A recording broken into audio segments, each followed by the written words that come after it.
Yeah, back again. Anyway, basically Garrett keeps skipping past my parts of my video like he's done in a few of the other videos he's responded to. Actually, I think every video he's responded to me, he skips past stuff. Yeah. All right. So yeah, he's just made 4 hours of video, right? And he's complaining because I skip over the part that we've already done, the part where I talk and then he talks and then he talks, and then he finally says something new. And so he's complaining that somebody's saying, "Wait a minute, you got to shorten these videos. This is one court case we're talking about, and you're making 4 hours worth of video. You don't see how that's fucking insane, you lunatic?" And then you're going to make an accusation and somehow I'm voiding your fucking your insipid arguments. You just demonstrate how insipid your arguments are. Oh yeah, I'm claiming discrimination, and you're saying we have a right to tax cigarettes. I'm saying the tax is disproportional. Similarly situated people aren't being taxed similarly, as the Supreme Court has mandated. And yet you're saying we can tax. That's one of your brilliant arguments? I'm sorry, that's not a brilliant argument. It's a pile of shit. And all the rest of your arguments are just insults, you fucking creep. But anyway, go ahead, finish. And I kind of honestly think it's because there's... No, I don't think you do anything honestly, okay? So I don't think you kind of honestly think anything like that, okay? I'm not afraid of your arguments, but fuck you if you're going to make 4-hour arguments. Fuck you if you're going to sit there and read crap, miles and miles of crap just to say, look, it says here in this document, here's the important sentence. No, instead you just waste everybody's fucking time because you're an obnoxious, arrogant sack of shit, and you're stupid. You're insane is what you fucking are. You're insane. Arguments he doesn't want to address, because he did that in the very, very, very first time he ever addressed me on YouTube. You know, basically Gary's just kind of a cowardly little shit. Yeah, whatever. You can't prove that either, jackass. Again, 4 hours of just crap. What did you just say there? Did you make an argument there? Did you explain how the United States Constitution doesn't protect people against disproportionate or what can we say? That the Constitution doesn't exist pretty much explicitly to control the majority, to stop it from stepping on minority interest rights? Yeah, fuck you. Anyway, yeah, I'll pause and move along. All right. The word games continue. So again, there's no doubt about my argument here that cigarette taxes are taxed at a much higher rate than any other vice. And again, he's going to respond with the same tired bullshit. Here it is again. Alcohol is taxed in those states. I know it is here in Virginia. There you go. So, yeah, that's not the point, right? The point is it's not taxed at the same percentages. It's not taxed similarly to cigarettes, proportionally. And it's certainly not taxed proportional to the social damage it does.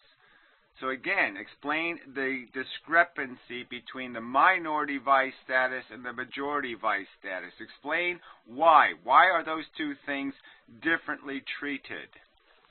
Yeah, again, I actually went through and compared prices for at least a few items in one of my videos and pointed out that if I cross the border, I pay about $20 or $30 less when it comes to alcohol. Well, that doesn't even make any sense, right? $20 or $30 less for when it comes to alcohol. You didn't tell us what the amounts were. And again, what is the tax isn't by any means proportional to the tax on cigarettes. If you want to discourage alcohol consumption, just price the poor out of availability. Make a $3,000 tax on beer. Make it so if a guy wants to drink beer on the weekends, he pays $3,000 a year to do it.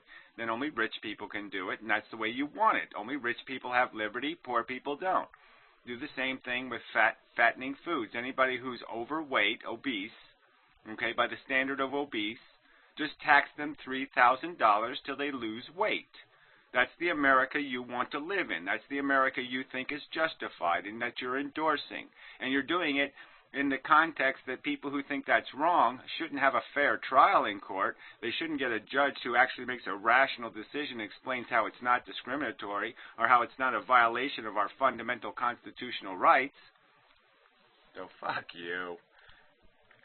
Fuck you, fuck you, fuck you, fuck you. That I, depending on the item, that I would in the state of Virginia where I live. Yeah, again, so depending on the item. So you just made up shit there, right? We know how much cigarettes cost. I certainly know what I paid for them when I started smoking, $3.33 for a carton of 10 packs of cigarettes. That's 200 cigarettes for $3.33, and we know now for the same brand of cigarettes, it'll cost me $75 in this state. Has alcohol been taxed like that? No. Not even fucking close. Not even close to the same difference. Yeah. So alcohol is taxed, firstly, and again, alcohol taxes were listed on the New Jersey document that we've all read. Well, yeah, and here's a tiny percentage of people consuming the one item, and they taxes the fourth highest tax, and much higher than the alcohol tax in terms of the revenues collected.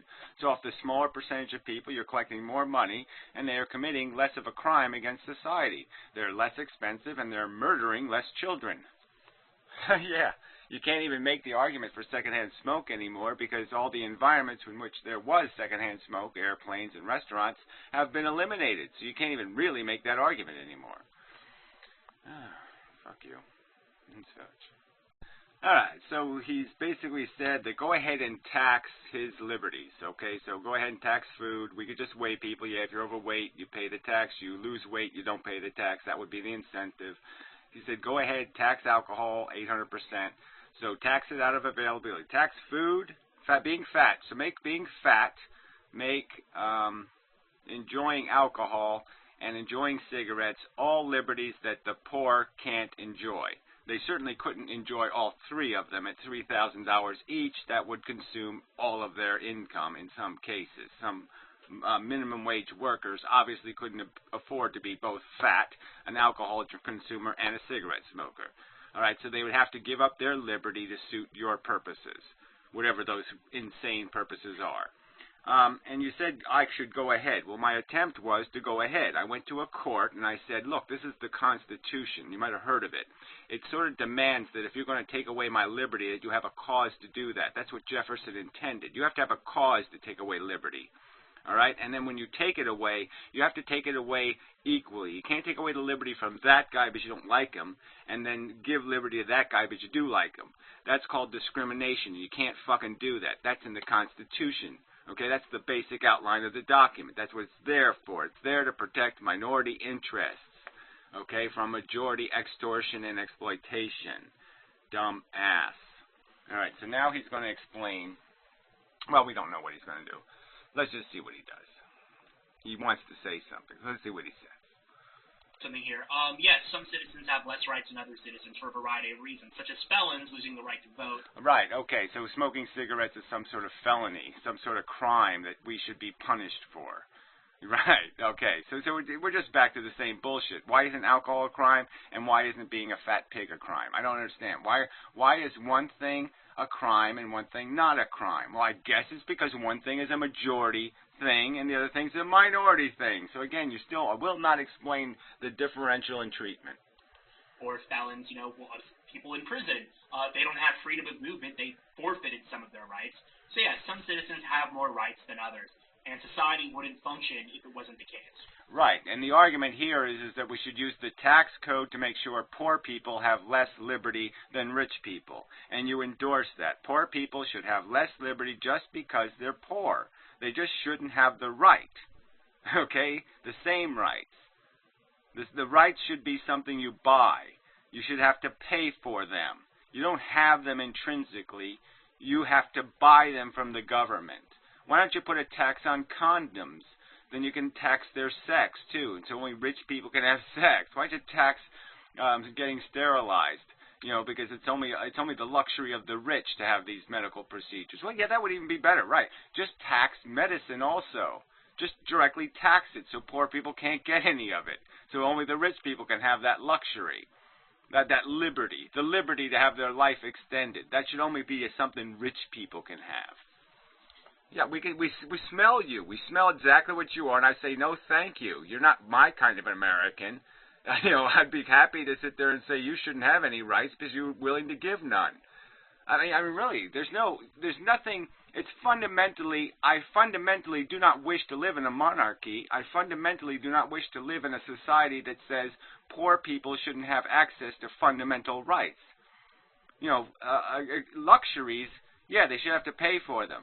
Fundamental rights, they shouldn't have to pay for. The fundamental liberty to smoke a cigarette is a human right, in my opinion. It's a right of an individual. Just like smoking pot or some other goddamn thing, that should be their goddamn right in their own goddamn house. You know, when they take it on the street, then you can regulate it. But when it's in their house, fuck you. Mind your own business, creepy. Yeah, that's probably enough. Well, let's see if I don't think he had anything else to say. He's already doing his little handy thing. Yeah, okay. Let's get me talking again. All right, said a lot of silly things in a row here. So he's all comfortable with taxing everything else. You know, food and all the alcohol, all that stuff. So yeah, the taxes should be higher on all those things, 800%, whatever.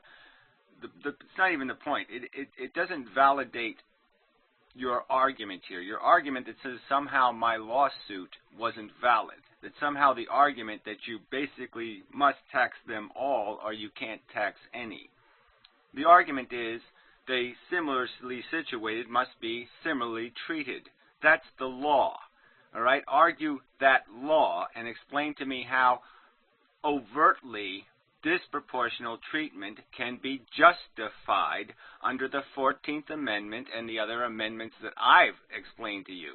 So you're saying I'm avoiding your proof. You haven't provided any proof. We're not talking about special status candidates or anything else. Give me the time code where you proved that it's not overtly discriminatory to tax similarly situated vices dissimilarly. And by a preposterous amount, not a small amount, but by a huge amount disproportionately. Go show me where you proved that. Give me the time code for that and I'll go watch it. But I'm not going back through your hours of crap video. All right? And now you say you have proved that more people have been killed by secondhand smoke. Proved it by what? Because you got some, you've got a statistical analysis by special interest groups? Sorry, not even close to good enough. And if the same analysis tools were used, you could probably find that broccoli or pine trees or some other bullshit they could blame for killing a bunch of people. So that's just bullshit, okay? It's a lie. You have no such kind of proof. You have propaganda, and that's all you have. It's just ludicrous. We know how they've fudged the numbers. We can see how they've cheated the numbers right now. If you're a cigarette smoker, it doesn't matter if you're 500 fucking pounds. When you die of a cardiac, they're going to blame cigarettes. And that's the fraud here. A huge, disgusting fraud. So show me the secondhand smoke victims that get lung cancer. Show me those. And you're not going to find any. Not beyond the margin of error, or even emphysema for that matter. So again, we're back to this made-up crap of some sort of arterial disease that's always created by cigarettes. If it wasn't for cigarettes and automobile exhaust, apparently there's some kind of theory that no one would die of a cardiac. That all these fat people wouldn't have plaque in their fucking goddamn arteries. And it's just a lie. And you should be smart enough to know that. But no, you don't, because you're just a tool for the propagandists. So bravo, tooler. So again, but you don't have any argument. It's a simple argument to make here. Just explain where, in my court case, the judge referenced the word discriminatory treatment in his decision and explained how it wasn't discriminatory. Explain how he did that. He didn't do that. He didn't do what he was required to do. And he threw a whole page of the complaint in the garbage. So explain how he justified the 18-month delay in sending out a notice of the tax. Show me in his decision where he referenced that claim. It's not there, asshole. Ugh, you're just disgusting. So anyway, I'm not arguing for taxation of anybody's individual personal lifestyle choices. When you choose to do something that affects other people, then you have an argument. And again, analysis demonstrates that cigarette smokers do not do that.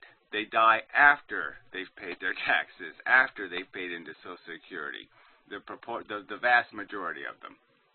And where alcohol does not have that favorable demographic. But anyway, yeah, that's enough. Yeah, again, it says tax junk food. Oh yeah, he said something like people need food to live. They don't need cigarettes. Yeah, people don't need junk food to live. People don't need fattening food to live. So that's just bullshit right there. There's a ton of very easy to access food. Bread is everywhere. You can live on bread. All right. So he said that my description of drunks and murder, the fact that there's an association between drinking and committing crimes, that somehow I'm arguing that people should be able to say I was drunk and therefore I'm not guilty of the crime. I didn't say any such thing. Those two things don't require that conclusion at all. Okay, so that's just bullshit. And clearly he just is obfuscating. He's just running away from the fact that, yes, people will commit more crimes if they're drunk. That's just the truth. Okay? Drinking makes people behave badly. That's one of its side effects. And so if you stop people from drinking, they'll be less likely, there'll be less murders, there'll be less battered women, there'll be less abused children. It's just a fact. I'm not saying people should be stopped from drinking.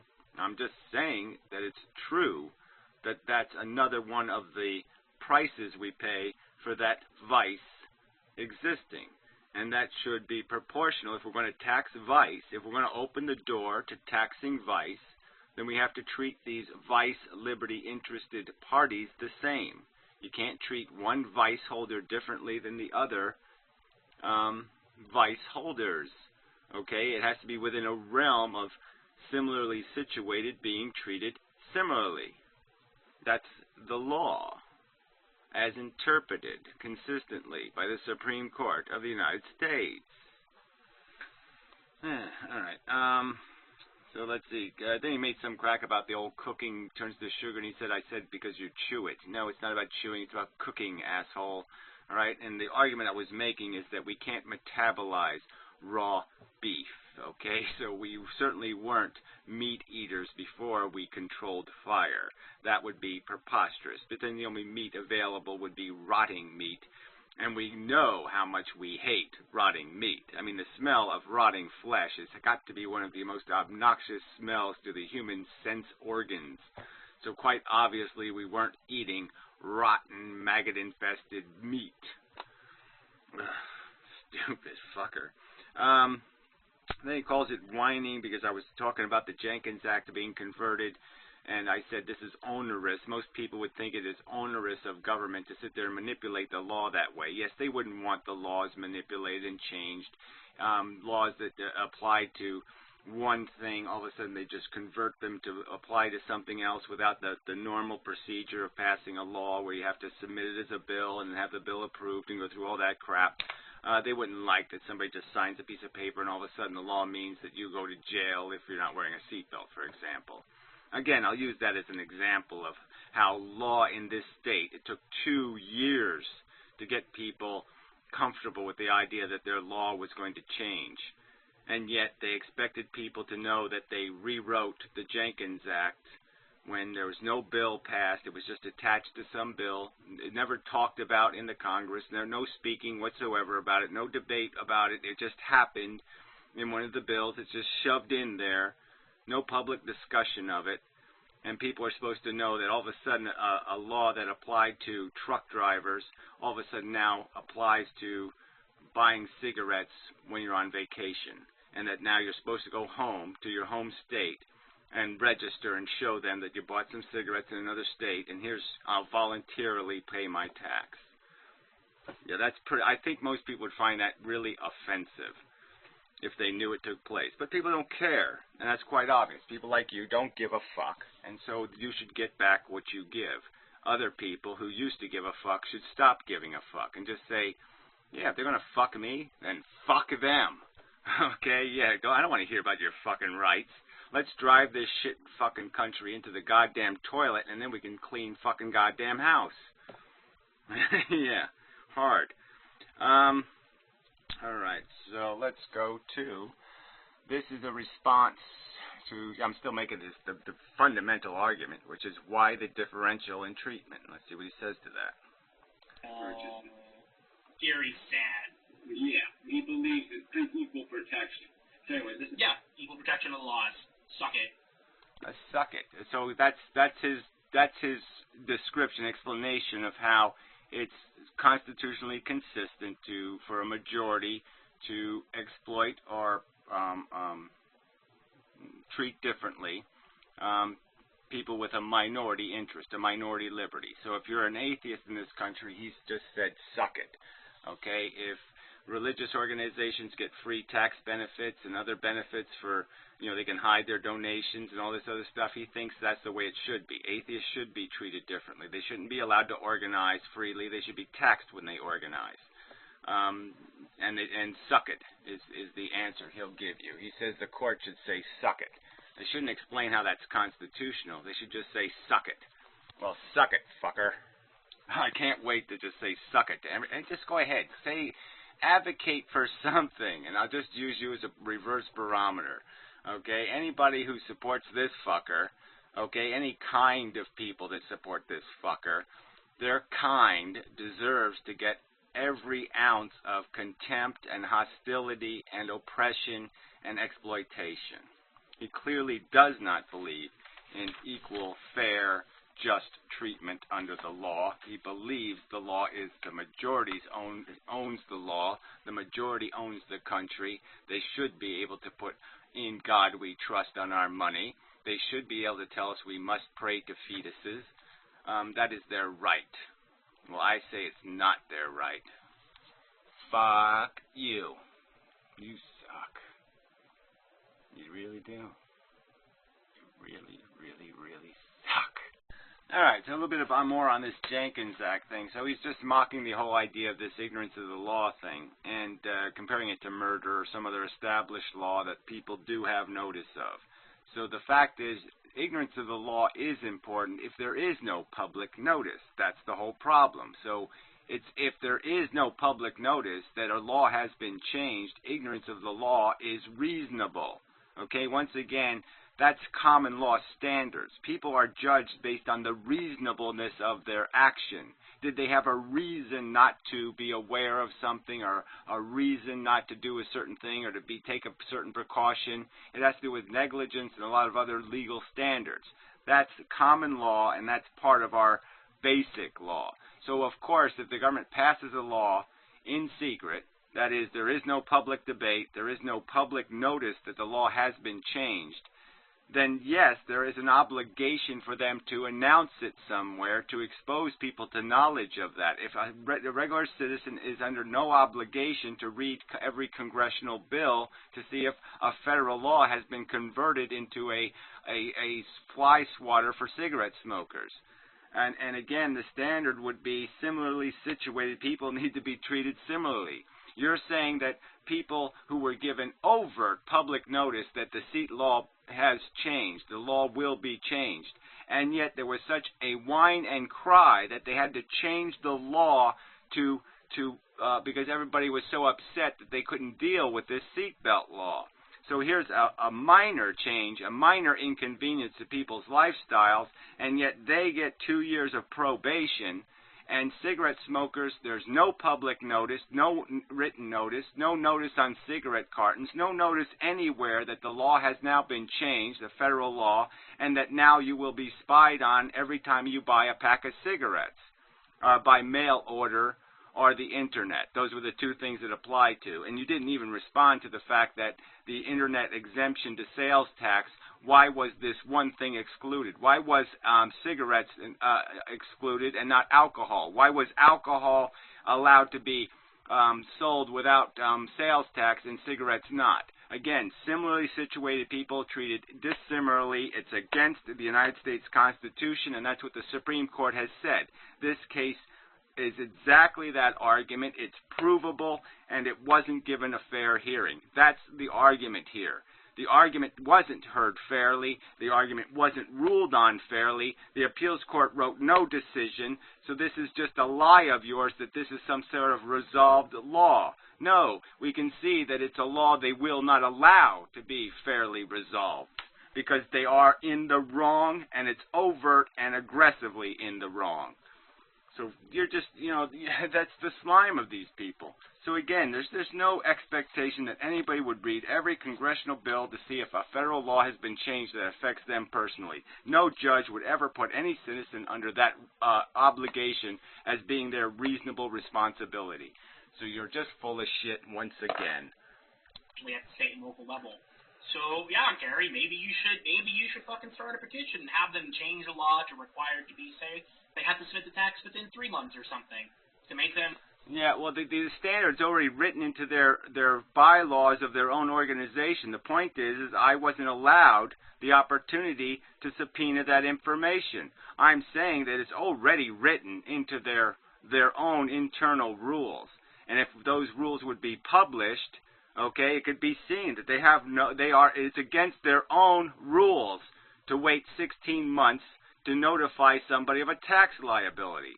And it is not fact that they can wait 10 years. It is not the truth. It was in my complaint. I wrote it in my complaint, and the judge ignored the subject. Explain why he had a right to ignore the subject. Get off their ass and do it quicker. But it still doesn't make the fucking law illegal.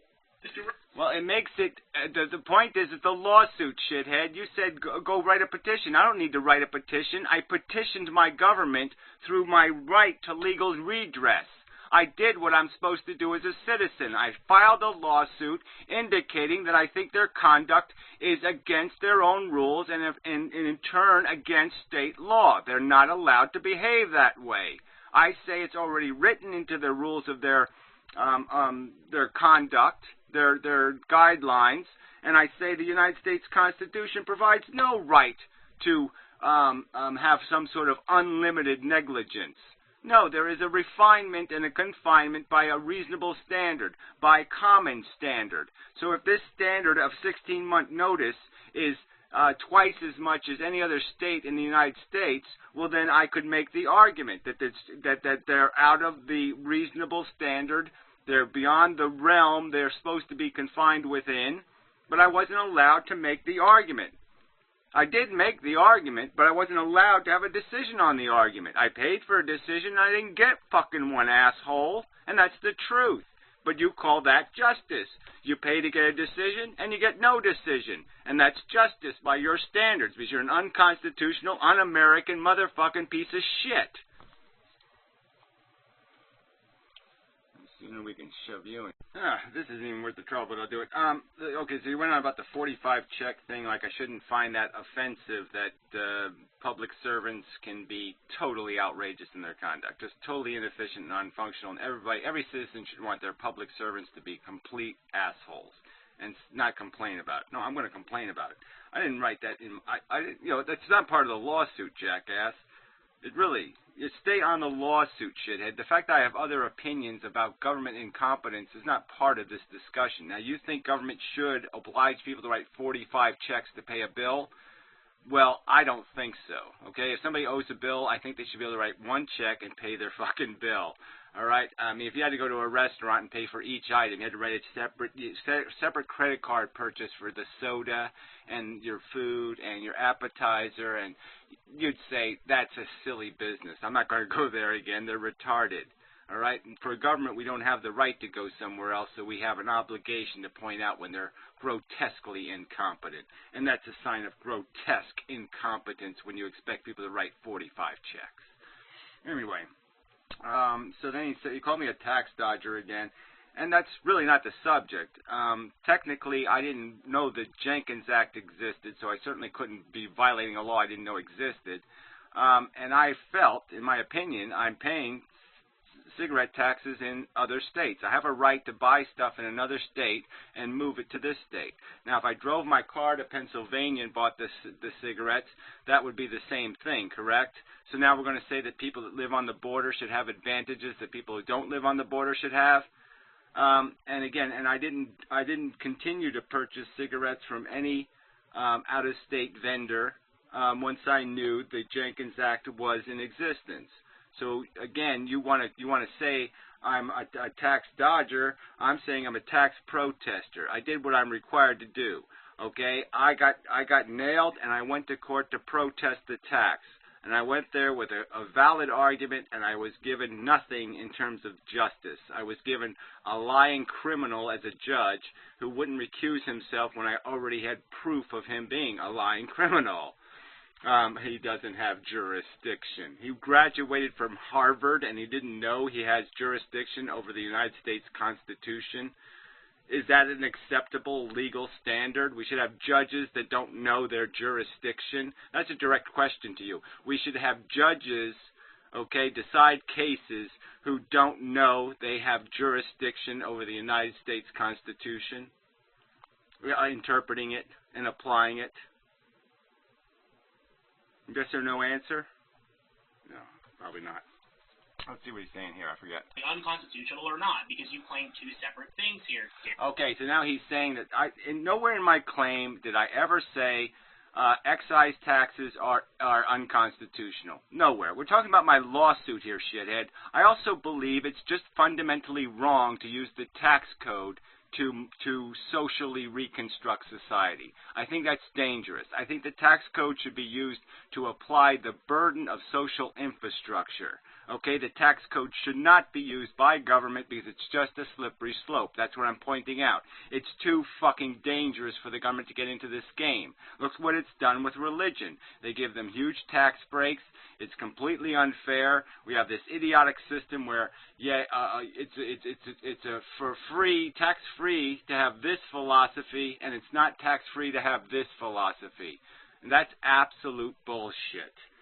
So the tax code shouldn't be used this way. That's what I personally believe. It wasn't in the lawsuit, shithead. We're arguing the lawsuit that you malign and degraded and insulted and mocked.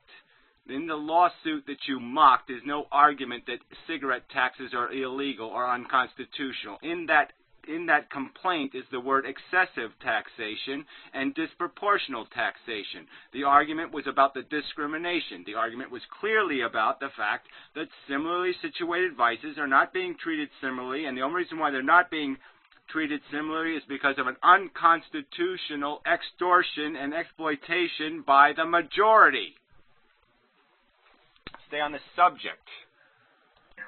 And now here he's going to go on a rant about what he thinks the tax code should or should not be used for. And you know what? There are valid reasons to be opposed to sin taxes or the tax code being used to encourage or discourage various behaviors.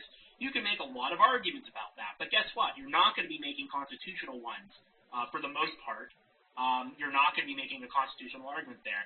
Well, I think you are because of the liberty interest. Okay, the liberty interest is a fundamental part of the United States Constitution. So so he says some crap about principles. I guess he doesn't understand that there's principles underlying the basic core of the Constitution, principles about majority exploitation and excesses. And that, that seems a weird word to him. Like there's no such thing as a core principle. That concept, core principle, is something no intellectual has ever spoken before. But anyway, who cares? So then he also argues that somehow my point of view against disproportional taxation means I can't be for progressive taxation. No, there's a difference, okay? Equitable distribution of the tax burden, I think, is a rational statement. And equity in the circumstance of how much money people have and how much money it costs to maintain just the basics of life, and then the rest of the money is spent on what might be considered luxuries. So I would argue that the basic necessities of life, the basic serviceable functional elements of life should be not taxed, and that only the excess income should be taxed. Only the luxury income should be taxed. So yeah, I'm for a progressive taxation, and I think legacy wealth is essentially breaks the whole game. So yeah, I'm not for any inheritance. But anyway, that's a whole different subject. It's irrelevant. But go ahead, bring it up. I don't care. poll tax. So he said that it wasn't unconstitutional till they made it unconstitutional.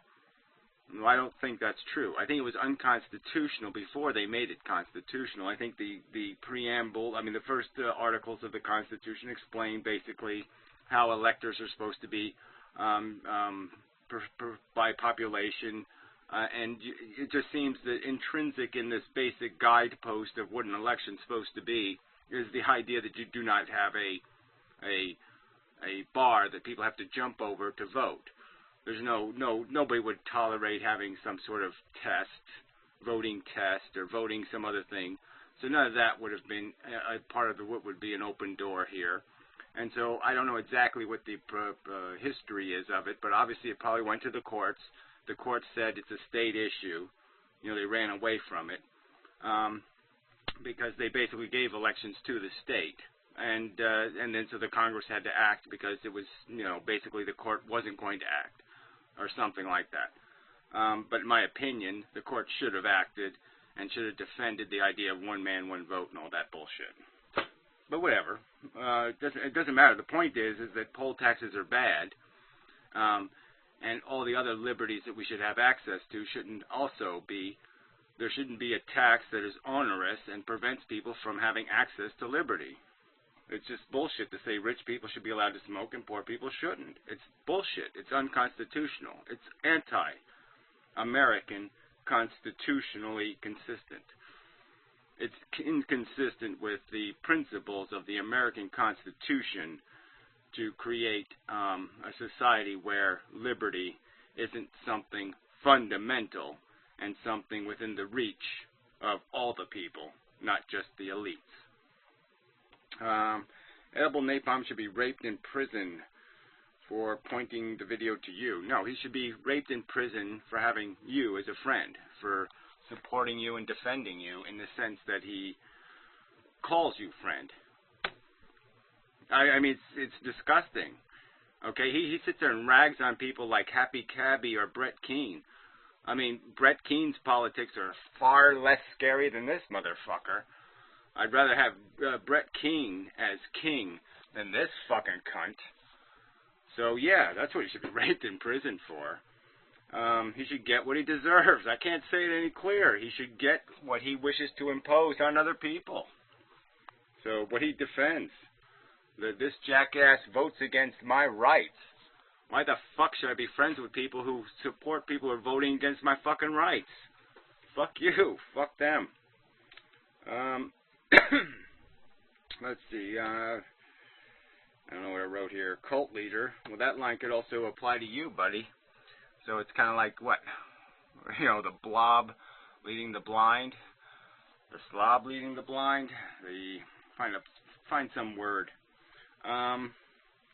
Protest. It appears I said 5% penalty. Oh, we're back to the stupid. Never before, only twice in all state history of amnesty laws on taxes was a penalty applied. And it's a huge difference between when, like I said, when you go to people who are behind in their taxes and you say, look, if you pay the tax right now, okay, we'll take off the penalties and we won't apply the interest. And so just give us the core tax you owe. So it's a huge benefit for people to pay the tax now. That's what all amnesty programs do to get people to pay taxes now. No tax amnesty programs in any other state except for whatever it was, Delaware, ever have applied a penalty for not taking the amnesty. All right? And the point is this, what happens to people who wish to protest the tax, if they sign the amnesty agreement, they are agreeing not to contest the tax. It's part of the amnesty agreement, is that you give away your right to protest the tax. Obviously, you can't go to court if you pay under amnesty. Duh. And that's why it becomes significant, because it's basically an extortion that says you're going to have to pay 5% more tax because you can't pay the tax now and still be in court. Now, if they gave you an exemption that said you may pay this tax, but you still may protest it in court, well, then there wouldn't be a problem, because then I could be immune to the penalty. But I can't gain immunity to the penalty without giving up my right to pursue my legal redress, asshole. So they're penalizing me for protesting the tax. It's that fucking clear. And that's why no other amnesty law has ever done this, is because it creates this conundrum where somebody who wishes to protest the tax is inevitably going to be penalized for it. So fuck you. I would have paid the tax under amnesty if I didn't have to give away my right to continue my lawsuit. He even said that to the judge, you jerk. All right, back to this principled argument again. So now he was, he's taking advantage because I used the word torture or, some other hyperbole or hyperbole to describe the end game of when principles die. When you kill principles, there's a slippery slope, and at the bottom of the slope is always something much worse than what's at the top of the slope. So the point is that, yes, it's a 5% penalty, then it's a 10% penalty, then it's a 50% penalty, then it's whatever they decide to make the penalty. That's the problem. And so it's the principle that's wrong. Threat bargaining is not a legitimate process. You can't do that. You don't go up to people when you bring them into the police station and say, look, if you don't confess, okay, we're going to sit there and send you to our kangaroo court. And if you don't confess now, okay, we're going to double your sentence. You can't do that, okay? That's wrong. That's evil. That's bullshit. That's violating principle. All right, so then he says he's for a tax on meat products and some sort of subsidy for eating vegetarian. I'm not for subsidies for anything. So I don't even agree with you there. So there. Now we still disagree, so I can still oppose you. I don't think you're for any of this shit anyway. I don't think you would vote that way if you were given the choice. So I don't believe you. So there's no point in you saying something that's just completely unbelievable because you're not believable. All right, call me a cheat again, a tax cheat again, because when you buy stuff online, you don't pay sales taxes. So because I, like everybody else, bought things online because I don't pay sales tax. So if you bought something online because sales tax was eliminated for online purchases, he's calling you a tax cheat somehow, even though it was a perfectly legal thing to do. And he's saying that I somehow was supposed to know that it was no longer legal for cigarette smokers to do that, when they passed a law with no public notice whatsoever. I was supposed to know somehow that cigarettes had been exempted from the law, unlike every other online purchase. Yeah, right. Fair cop again. So I think we're back still to the immunity, not immunity, but the stupid threat bargaining bullshit of the tax amnesty program. And he just doesn't get this concept, okay, that you can't take the amnesty without signing a waiver that says you no longer have a right to protest the tax. I've made it clear repeatedly over and over again. I didn't care about the fucking tax, okay? I didn't care about the tax. I cared that the tax was unconstitutional. And that's what I was protesting, is the constitutionality of the tax. That was in my complaint. That was the whole purpose of the lawsuit, is I don't think the tax is constitutional. All right, so there's no reason for me to take amnesty under any circumstance that requires me to give up my right to protest that tax. But he doesn't get it. Paying the penalty Is he stupid? for late taxes, and you chose not to take it. Not for late taxes. It's a penalty for not taking the amnesty, which forces you to give up your right to protest the tax. You just don't get. A lot of people who have a tax liability existing have the tax liability because they're protesting the tax. You stupid fuck. Damn, you're dumb. Not all of them are behind in their taxes just because they don't have the money. Some of them are behind. Some of them owe a tax liability because they don't think they're obligated to pay it because somebody else's tree fell on their property or some other bullshit happened. And, they weren't going to pay for whatever, and they ended up with a tax liability and they said, this is bullshit. I don't owe this fucking tax. But whatever. Ignore that truth. Ignore the real context and just play your stupid, idiotic game. This isn't a hard concept. They don't do this in tax amnesty programs. Again, like I said, none of the other 48 or whatever number of tax amnesty programs that have existed ever had a penalty applied except for one in Delaware. And like I said, I don't even know if that ever became law. And so he's going to just do this little jerking off motion. Yes, I will. Just with the law says you owe. Yeah, I don't think you have anything close to this. Okay, I think you have more like this.